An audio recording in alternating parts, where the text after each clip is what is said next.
So when we're attempting to accomplish a goal as an entrepreneur, a small business owner, or somebody who works, inside of a bigger business, or even as a member of a family, if we know more about how we want to communicate with the world, that's really important because we're always communicating with people who have different styles than us most of the time.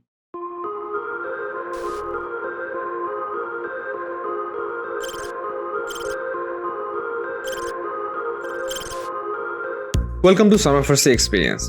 In this show, we'll be covering everything a new entrepreneur needs to know to set up their business and how you can grow and scale your business in the shortest possible time. If you have a question in mind, go to salmanfarsi.co/ask and submit your question. We might answer it in the next episode. Let's begin our today's episode. Today we have with us Michael S. Seaver. You have seen Michael on our 14th episode, and if you still haven't watched it, I will recommend go and watch it or listen it. And today we're going to talk about building relationship habits and DISC. Without wasting your time, let's start our today's conversation. Do check out Michael's book, I Know.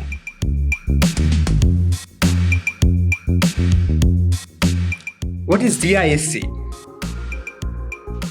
So there's the way that it works out, Salman, is back in the late 1920s.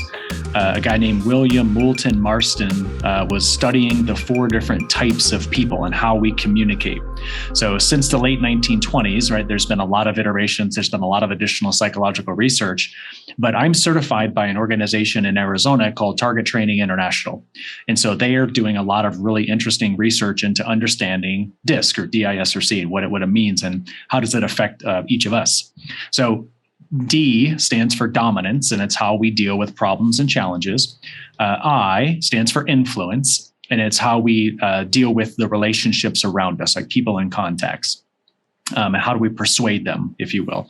The S stands for steadiness, and it's how we deal with pace and consistency in our day. Do we like things to be a little bit slower paced, or do we prefer to have a lot of flexibility and change? And then the C stands for compliance, and it's do we like to follow rules and regulations? And so what the DISC does with that brief description of each style is it helps us to understand how we interact with the world. Right? What are the words that we choose? What are the the tone of our voice? There's different body languages that each of the respective styles uses. But underneath that, it really does help us to understand communication tendencies. Each of the D-I-S-C styles has a default fear. They negotiate or have different types of conflict differently. There's different stress responses for each of those styles.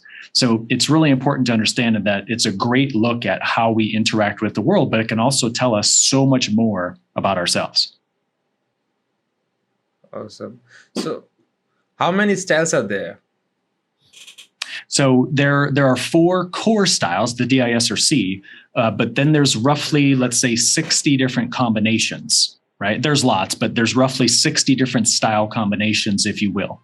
And so any person in the world that goes through the survey and does the responses, they're going to show up as any one of those 60 styles, if you will. And that's important to recognize.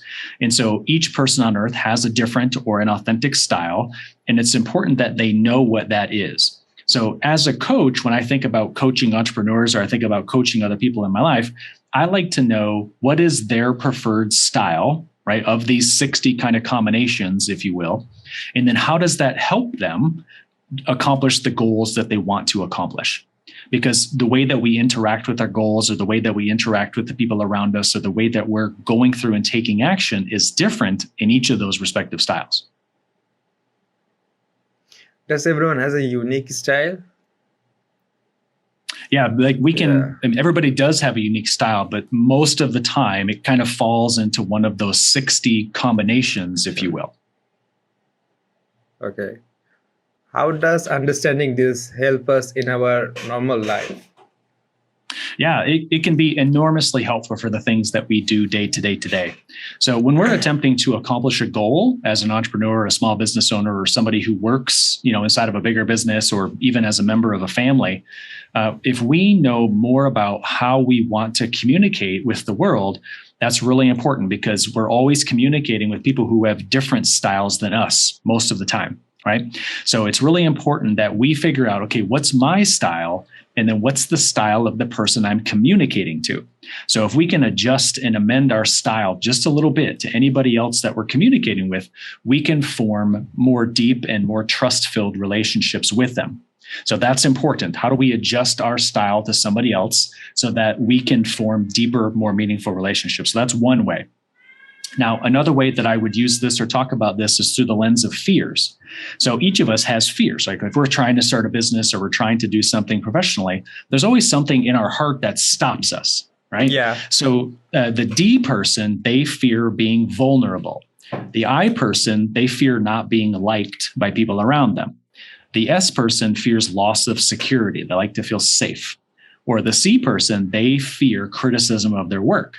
So if I know what my style is and I know what my fears are, I can work proactively to confront and overcome my fear so that I don't get stopped by it in the accomplishment of my goal. Okay, that's really important. So that's the second way that I, as a coach, use the DISC in order to help people become the best version of themselves. Now, a third way that I can talk about, Salman, is this idea of like negotiation or conflict. So when we are trying to negotiate a deal or we're having conflict with someone around us, each DISRC style has a different approach. So now with conflict, the D person, they like to compete, right? They want to win in the dialogue or in the conflict. The I person, they like to collaborate. So they like to make sure that everybody's voice is heard and they can get to some sort of, collaborative solution. The S person, they like to accommodate during conflict or negotiation. So they don't really want their voice to be heard quite as much. They just kind of want to do what the rest of the team does. Now, the C person, they avoid conflict or negotiation. Their focus is very much on just not being a part of the negotiation or the conflict at all. They just don't want to be a part of it. So it's really important to understand that we all have these fears. And then so once they get triggered, right, we oftentimes go into some sort of conflict or negotiation, and that each of us is going to have a specific style by which we negotiate and have conversations with other people. So by recognizing our fears, recognizing our conflict style, now we can make sure that we stand up for ourselves and negotiate the best possible deal, right? So knowing that about yourself is wildly important. So, how can anyone find their style? Well, if they're on the web, there are lots of free versions of this. And so, you could just type into the web, free DISC, or there's other versions of this, the Myers-Briggs, Emergenetics, Predictive Index, 4 colors, 4 personalities. There are many of them out there, but they're all based on the same basic psychological information. So if someone wants to do a free version like that, please feel free. Now, what I tried to do is I tried to remind myself or those around me that if you don't have access to be able to take one of these assessments, you can always ask yourself 2 questions, or as somebody else can ask themselves 2 questions. So when you think about the DISRC styles, the D and the C together, they're very task-oriented. The I's and the S's ask to checklists, things to accomplish. Who is task oriented, like checklist, right? That's important for them, so that we then know they're more oriented than they are people oriented. But if the question about checklists, they say, no, I don't have a checklist, that means they're probably a bit more people oriented and like to spend time with people, right? So that's one question. Now, the other question is, number 2, is at the end of a long, hard day, right, where you feel really stressed out, what do you prefer to do? Now, the D's and the I's, they're extroverts. They like to take action. So at the end of a stressful day, they're going to go take action, to go do something, play a sport, participate in an activity, go spend time with friends. But the introverts, the S's and the C's, they're going to go spend time alone or with a small group of family or friends. So it's important to recognize that you could do an online assessment There are many free versions out there, and I have access to paid versions. If somebody wants to do a little bit fancier version, I can give them access. But a simple 2 questions is that, number one, do you like to keep checklists of things that you're doing throughout the day to help you know if your people are task oriented? Second question, at the end of a long, hard, stressful day, what do you do? Extroverts are going to take action. Introverts are going to basically spend time alone. So by answering those 2 questions, you can choose which of the 4 DIS or C styles you are. That's awesome. How can we build a strong How can we build this strong relationship with others? In entrepreneurship, it's really important. Yeah. Oh gosh, yeah, I totally agree. It really is. And the point of knowing someone's DISC style is to be able to tailor your communication to them and to be able to build a meaningful relationship. So in my experience, Salman, because I've done a lot of work with entrepreneurs and small to medium-sized businesses in America, and that the best teams are oftentimes made up of people who have different DIS or C styles. So you don't want the team to be all Ds or all S's. You want each member of the team to be, you want 1 D, 1 I, 1 S, and 1 C, because that's the most well-rounded and best oriented team to be able to accomplish really big goals. Okay, so that's important. So knowing that that's how you best form a team is to have lots of diversity in styles, that's good, but it can also create communication challenges, right? It's tougher to form the relationship. So in order to make sure that we're really building that deep, meaningful, trusting relationship, we have to share personal information about ourselves. And so sometimes people refer to this as finding an uncommon commonality, or it's a process over a long period of time where you help a person in some way. And so what I mean by that is that if we offer a vulnerability of ourselves to somebody else in conversation by just saying something that we're struggling with or some goal that we have for the future or some vulnerability, the likelihood is that the other person is going to respond back with something similar. So the way that we deepen the relationship is to first offer something of ourselves to the person. He or she is going to respond back with something similar. And then over a long period of time, we just keep going back and forth and sharing those small vulnerabilities or something personal about ourselves. And what that does is it helps to really deepen the relationship, because you see how much in common you have with the person, even if your DISC styles are totally different. Right. So it's those little, over long periods of time, sharing those little things about yourself and your life's journey, the lessons you've learned, your core values, like we talked about in episode 14. Yeah. Just totally sharing those things so that people feel safe. Right. They want to feel that psychological safety. Most of the introvert person don't want to talk about themselves. So how they can do that? So yeah, introverts, and I'm an introvert because on the DISC profile, I'm a high C, meaning I'm a little bit more of a rule follower, but I have over time built up a resilience or an ability to be able to talk about myself, but it took a long time, years and years and years. And so for the introverts who are a little bit quiet or shy or not wanting to say anything, the trick is to start small by having those more in-depth conversations with just 1 or 2 people. Right? That's it. We don't want it to be a massive team of people, anything like that. Just 1 or 2 people, so that after 3, 4, 5, or 6 months, you start to feel safer to then be able to say it to other people outside of those groups. Okay. So really it's about sharing your story. So sometimes it's just having conversations with people that you know and trust, or sometimes for me, the way that I started to tell my story was by blogging. I didn't feel safe to do video, or I didn't feel safe to tell my story through podcasting or things like that. So I just blogged. And so one way that I was able to express myself was just blogging. And on my website, michael.seaver.com, there are more than 200 blogs that I've written over the years. So maybe it's for an introvert, it's conversations with people you know and trust, or maybe it's telling your story through a blog or an article or a social media post, or something like that, or maybe write a small book. But what it really takes is that committed time to trusting yourself and experimenting and being creative and being innovative to share your story just a little bit more over time with people that you might not otherwise. That's awesome. So what would be your suggestion for people like me who is sometimes introvert and sometimes extrovert. It's a combination of both. I love it. So this is the thing, is that the way that the disc styles kind of work out is they're very contextual, or they're very environmental. So you can have a style that's partially half of the time like extrovert, partially half of the time being a little bit of an introvert. And so for someone like you, Salman, it's about taking that step back and checking throughout the day to ask yourself, on a scale of 1 to 10, how safe do you feel? How vulnerable do you feel? How well do you feel? How balanced do you feel? So what I often encourage clients to do, especially when you're trying to build a business from scratch, it really comes down to, if it gets to be 3, 4, 5 o'clock in the afternoon, you have to ask yourself, how busy and productive have I been today? Should I take the rest of the afternoon or evening just to read a book, just to relax, just to do the things that matter to you?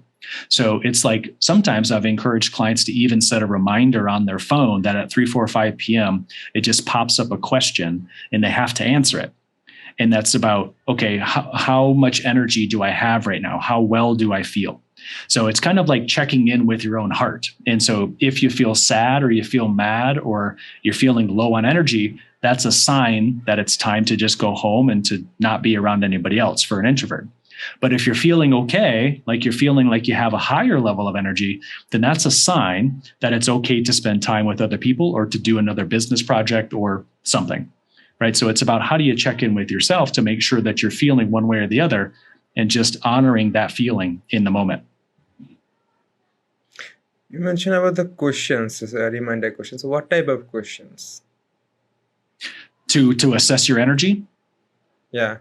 Yeah. So the way that I look at this is that every time that I interact with a person, so somebody that I know or I don't know, at the end of the conversation with the person, I ask myself, did this person give me energy? Like, I feel better after interacting with them?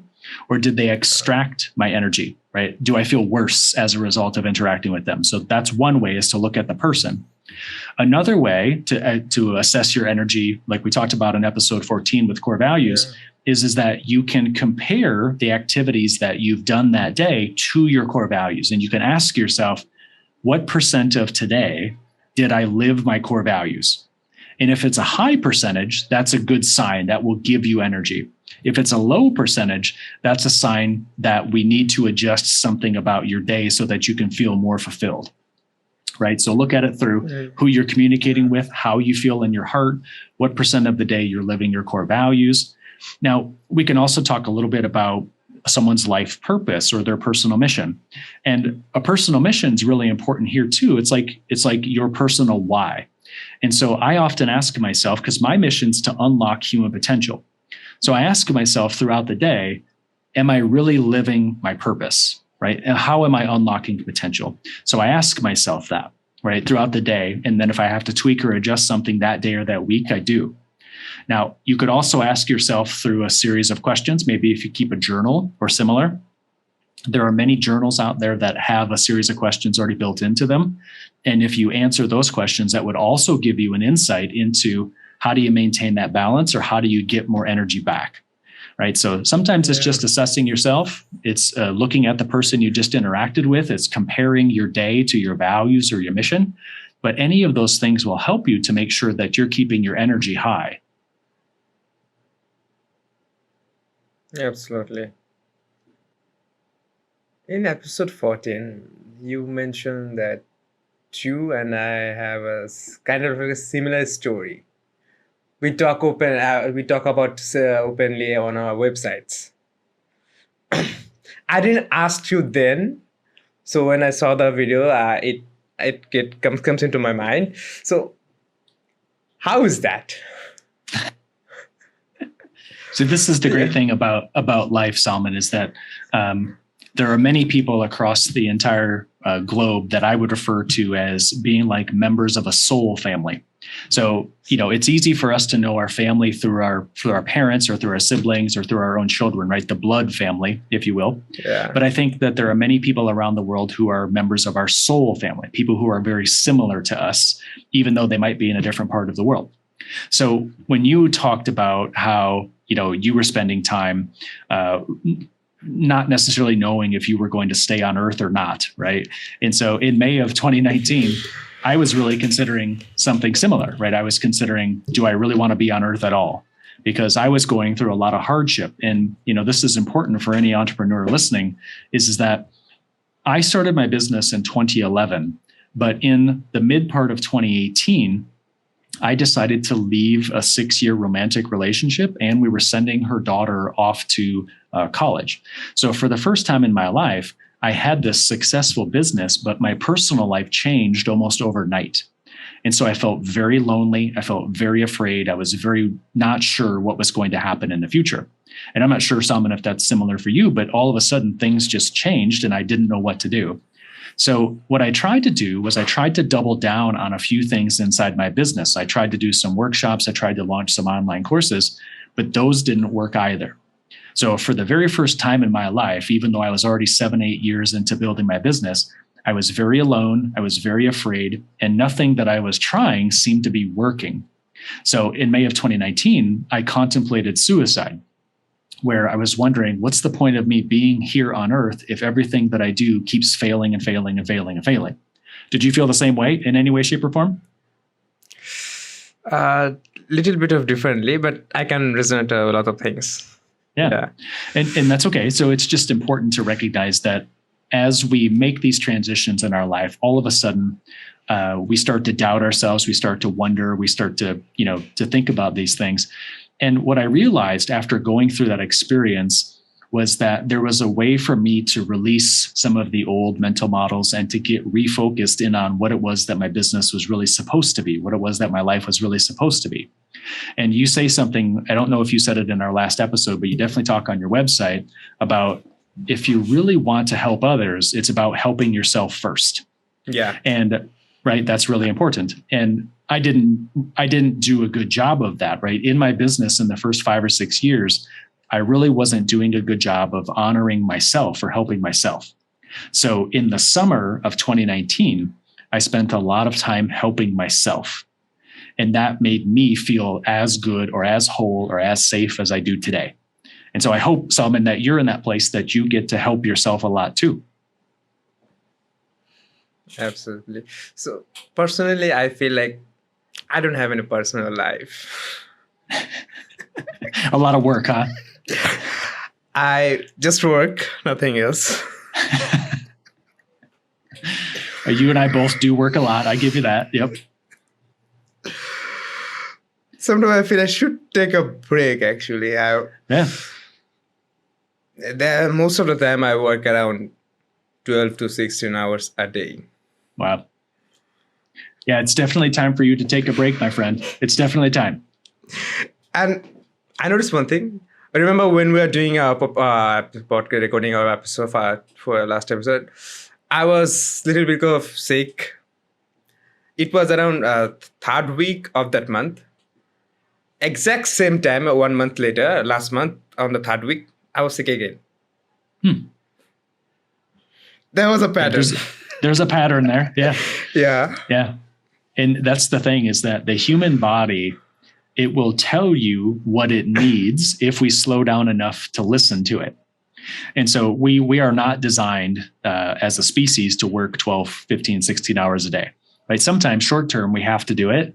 And when you're starting a business, like that's kind of how it works. When the first 3 years of my business, I had a full-time job from, let's say, 8 to 4, 8 to 5, but I was also building my business nights and weekends.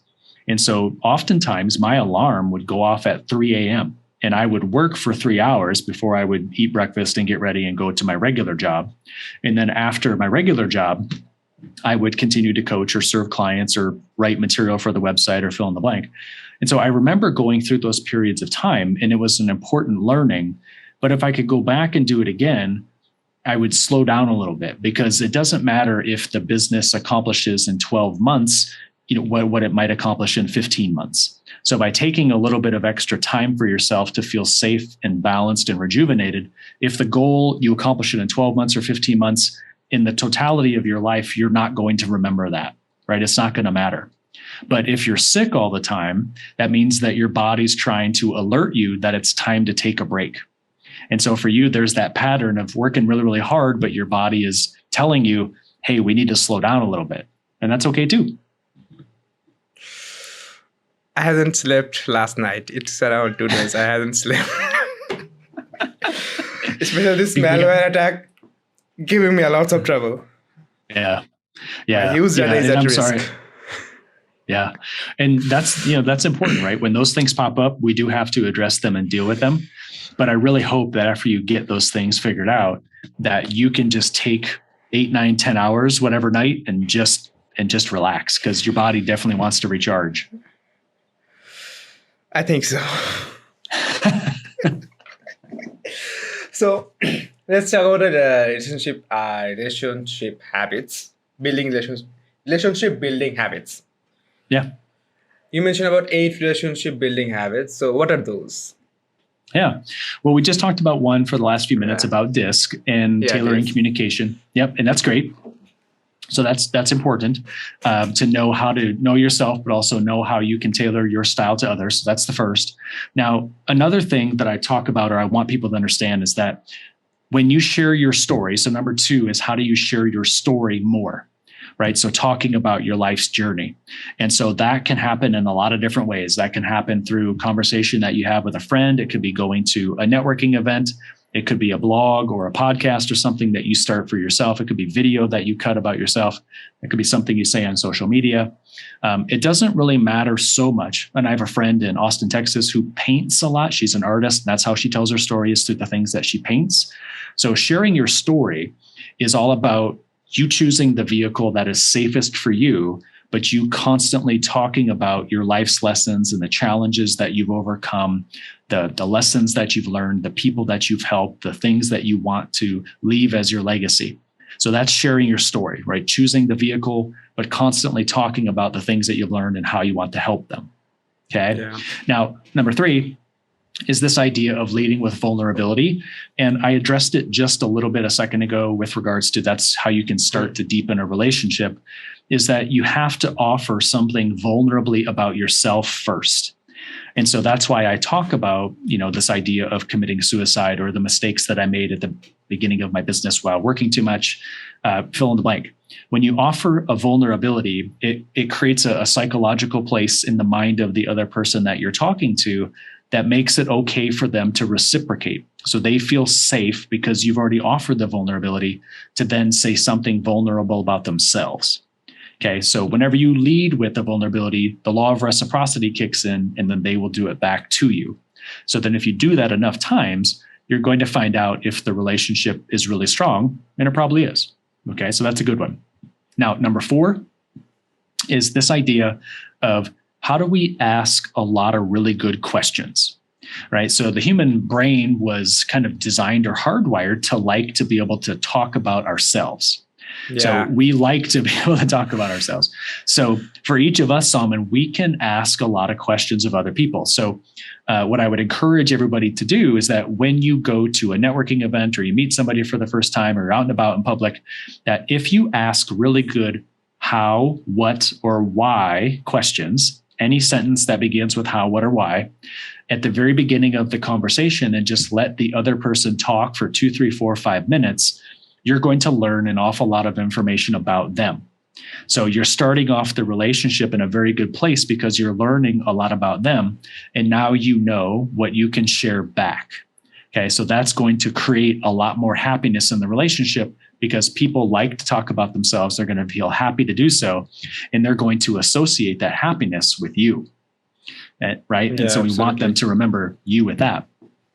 Now, the 5th one is this idea around listening actively. Now, most people around the world, they listen to respond, right? They're waiting for the other person to talk, and then they want to be able to say what's on their mind. That's listening to respond. But the better way to build a relationship, or to find meaning in a relationship, is to listen to understand.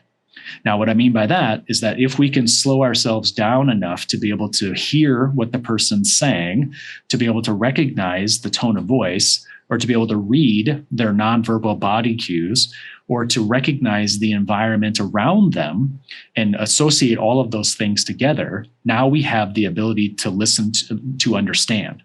because we're understanding the totality of that person's experience, not just what we can do to benefit it or add value to it, right? So we want to be able to pick up everything that's happening around that person. Okay. Now, I think it's the sixth thing is this idea about uncommon commonalities. I mentioned it briefly a few minutes ago, but it's really important that if you are out networking or talking to potential clients or thinking about what in your business and that you keep or not keep, and the uncommon commonality is really important. And so this happens through icebreakers, and this happens through questions, and this just randomly happens through things that we just meet people, or we get introduced to people. That if you recognize that there's something that you have in common with another person that you don't really have in common with a lot of other people, that's what you want to focus on. Okay? Because that uncommon thing is a bond that ties you together in a way that you wouldn't otherwise have. So when I'm having conversations with people, I'm always looking for something about them, their website, the conversation that we're having face to face, something they have on a social media profile, to see if there's something that we have in common that is uncommon, things that we wouldn't normally talk about day to day. And then I begin the conversation with those things. And so I like to be able to do a little bit of homework about someone, possibly find that uncommon thing we have in common, and then talk about that, because that forms a very deep relationship. Now, two more things, Salman. And so number 7 is this idea of what can we journal about a person? So many of us have used a CRM to be able to track specific information about the clients that we want for our business. So imagine using a CRM for your personal life. So if you know something specific about a person, like write it down in a journal, write it down in a notebook, write it down somewhere. And then 2, 3, 4 weeks later, reach back out to them through email, through text, through phone, whatever, and make sure that you mention something personal that you wrote in your journal from the last conversation, right? And it's very simple. It's very easy, but it's as simple as, hey, the last time we talked, you and I talked about malware attacks. Like, what's going on with that? How did it work out? Okay. And then every single conversation that you have, you just keep doing that over and over again. If you tie back to some previous conversation and some important event in that person's life, they're going to trust you more deeply, right? That's important. Now, the last thing that I'll reference here, Salman, is what's called the law of consistency. And it really does help us to build relationships, because it's really hard, especially in today's society where there are so many interruptions that occur, that if you can consistently over a long period of time be reaching out to a person, constantly following up with them, checking in with them, that matters to people immensely, right? They like to know that they're being thought of, that they're being heard, or that their opinion matters, or that something about them is interesting or worthwhile. So if every 2, 3, 4 weeks you reach out to these important people in your life and just check in with them over 6, 7, 8 months, that is going to build a really meaningful relationship, because each of us could show that initiative to be able to have those conversations meaningfully, right? So there's a lot of different ways that we build relationships to really find that meaning and that happiness, but you could use any one of those 8 things, and it would probably help you know exactly who to spend time with and who not to spend time with. I'm unconsciously following around 4 to 5 things without knowing them. Yeah, that's good. Yeah, in the last point you mentioned about consistently following up, staying connected with someone. So how can we know it's like they are getting irritated or not? If they need it or not? I say, how can we understand they are getting irritated or not? Sometimes it's like, we're talking with someone, it's like, we're behaving well with them, but in from the inside we feel like I don't want to talk with them. Yeah, they are irritating me. Yeah. So how can we know that? Yeah, I think there's that's tough to know exactly how someone else is feeling. But for us, if we meet somebody for the first time and we do that little check-in that I referenced, and we say, hey, did this person give me energy, or did they extract my energy? Right? That would be a sign for you to say, hey, this person gives me energy. I want to follow up with them. But if the person extracted your energy, then you just don't have to follow up with them.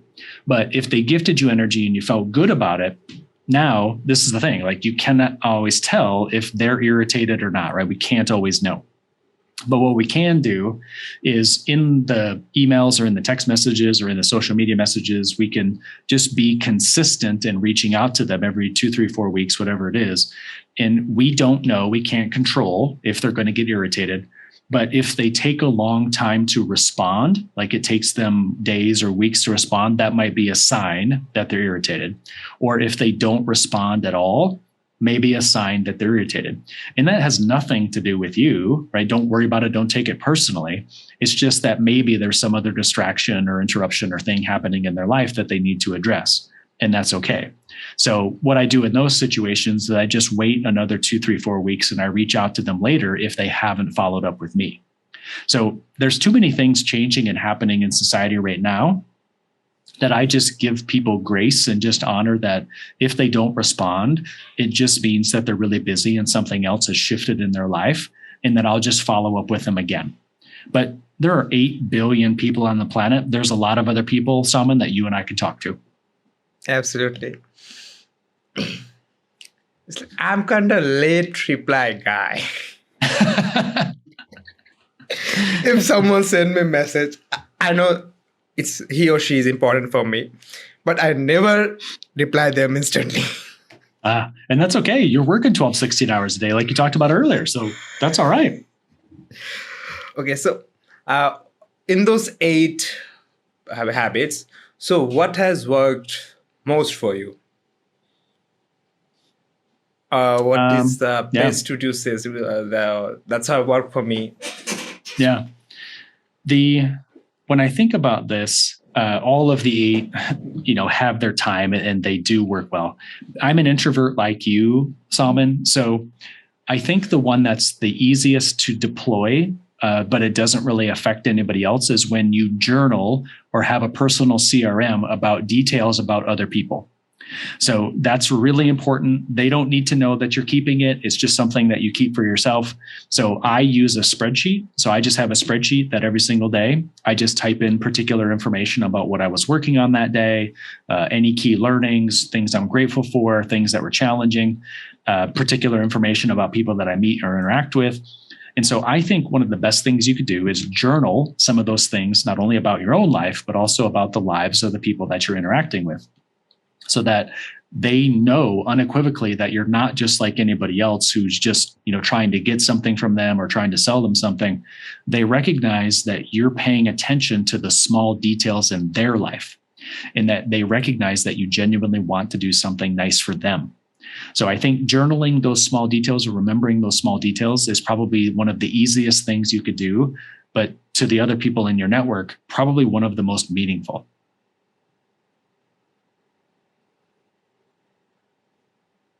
Absolutely.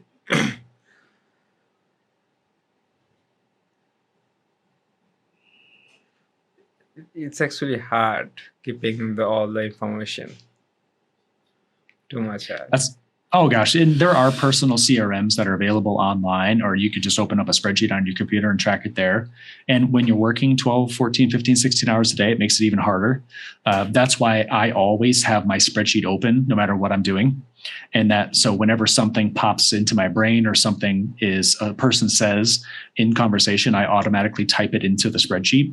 So that way I don't forget it. And so I've just built it into my habits, into my routine to be able to address it. So everybody's going to do it differently, but I think that's, although it's difficult, it's one of the best ways to be able to deepen relationships long term. Yeah, absolutely. We're over time actually. Time goes by so fast, Salman. That's what happens. Yeah. It's 45 minutes. I didn't notice. That's okay. That's more than okay. So,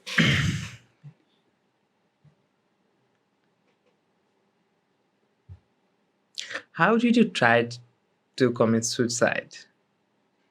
So I never got to the point of actually trying. And the way that it worked for me was that the bad stuff in 2018 kind of worked itself through. The early part of 2019, those business things just weren't working for me.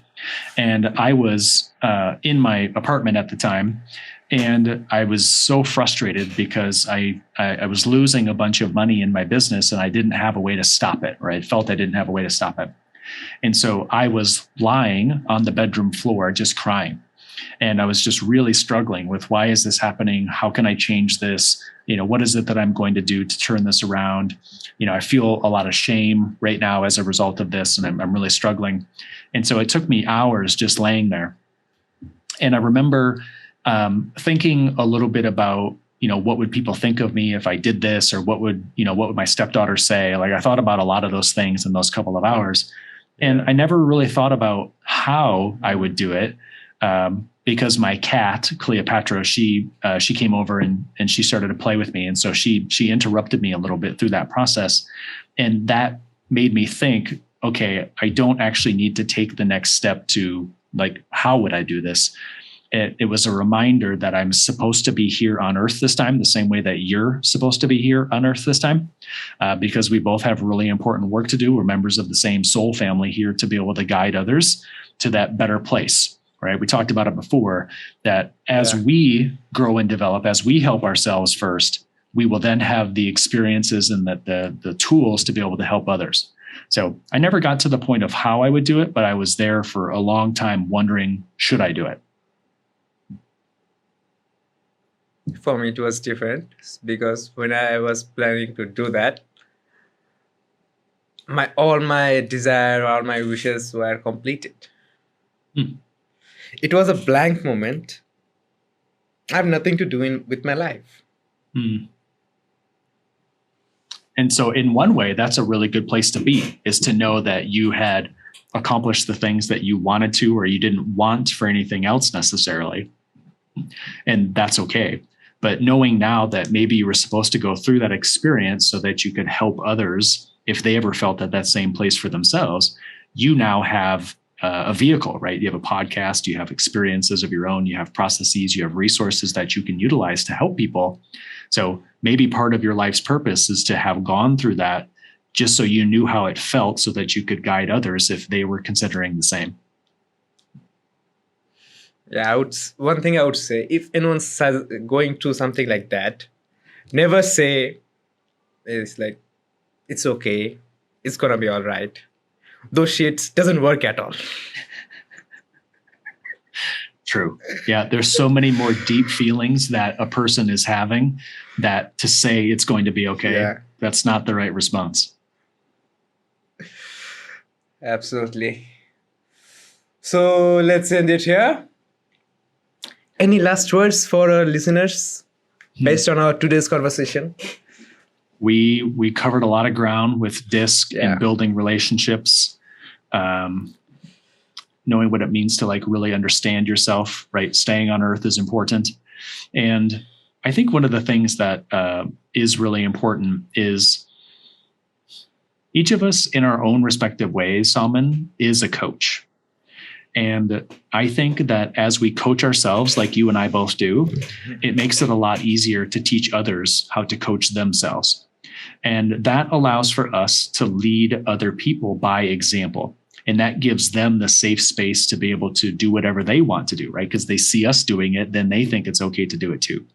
So, my closing words are just to honor you, Salman, for choosing to stay, and for doing great things like this podcast to continue to learn more about yourself, to coach yourself, but to also create those safe places for others to be able to figure out how to navigate tough waters, how to start their own business, how to overcome challenges, how to become the most authentic versions of themselves. So with you leading by example, you're creating safe places for a lot of other people to do the same. So keep going. Thanks. I have different companies who is working on that topic. Okay, so on our 14th last episode, I have asked to how can people contact you. So I'm asking it again. Why can our listener find you online? Yeah. So michaelsseaver.com is the website. And you also were kind enough in the introduction of the last episode to mention my book, which is called I Know, which can be found on Amazon and Google and Apple and Barnes & Noble and all those big places. So michaelsseaver.com, or search Michael S. Seaver and I Know in your favorite bookstore and check out my book, I Know. Great. And I would suggest your listener to listen to our episode number 14. Yes. Okay, let's end it here. Signing out. Thanks for joining us today. Hit the subscribe button, and if you're listening this on Apple Podcast, please leave a review.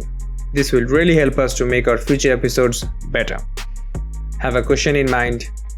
Go to sonofercy.co/ask and submit your question. We see every submission and we might answer it in the next episode. Thanks again for listening. We will see you on Tuesday and Thursday. Have a great week.